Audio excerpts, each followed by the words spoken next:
The courtroom was painfully silent, the kind of silence that presses into your ears and makes the air feel heavy. People filled every bench, local reporters, families from the community, law students who came to observe, and residents who had followed the case with growing curiosity. They waited for the key moment that everyone knew would define the trial.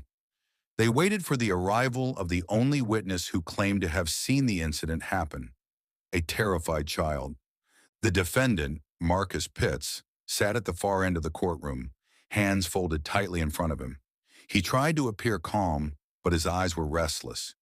He knew that everything depended on this witness. Every detail of the child's story, every expression, every hesitation. He also knew he should have the right to look the witness in the eye, just as the Constitution guaranteed.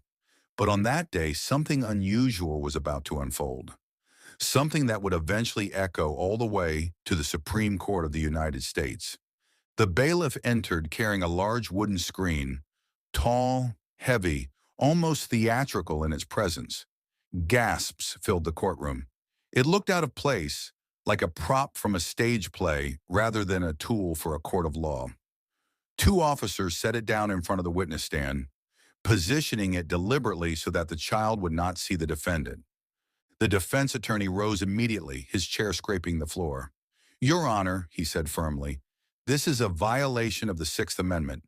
My client has a constitutional right to confront the witness against him. We request a hearing before this continues."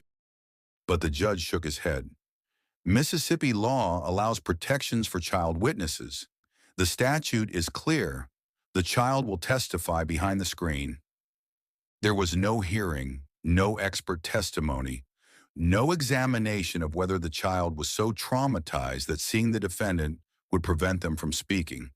The judge simply relied on the statute and moved forward. Moments later, the courtroom doors opened again, and the child walked in, small, trembling, holding tightly to a guardian's hand. Their steps were tiny, hesitant, the steps of someone stepping into a place they didn't understand but feared deeply. They avoided looking around, eyes focused on the floor, on the walls, anywhere but the crowd. Once seated behind the screen, the child could see the jury, the judge, and the lawyers, but not the defendant.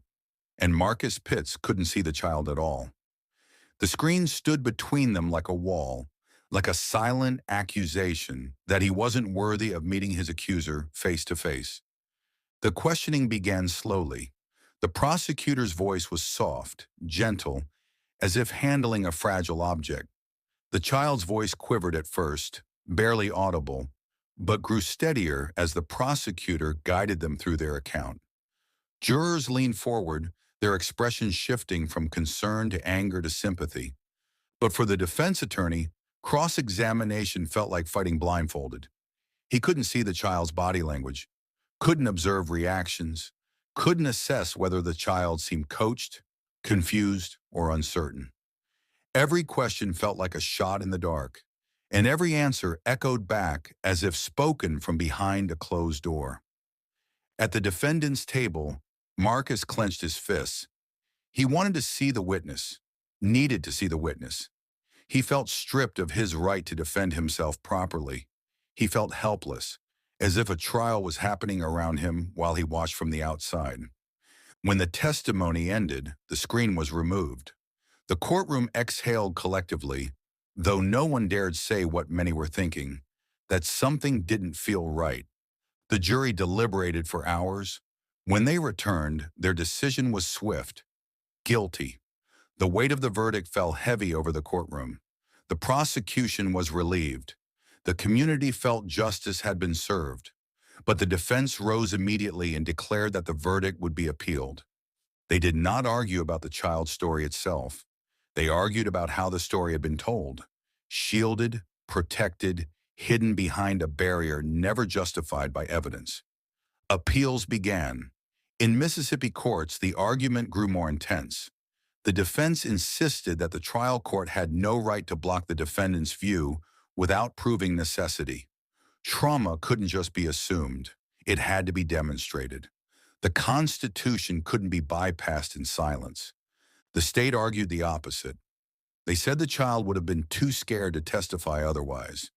They said the screen was a necessary tool to protect vulnerable victims. They said the statute allowed it, so the judge was justified. But appellate judges were divided. Some agreed with the defense. A statute alone wasn't enough. Others sided with the state. Protecting a child was a compelling interest that justified the screen. The case became tangled in legal interpretations, debates about rights, debates about trauma, debate.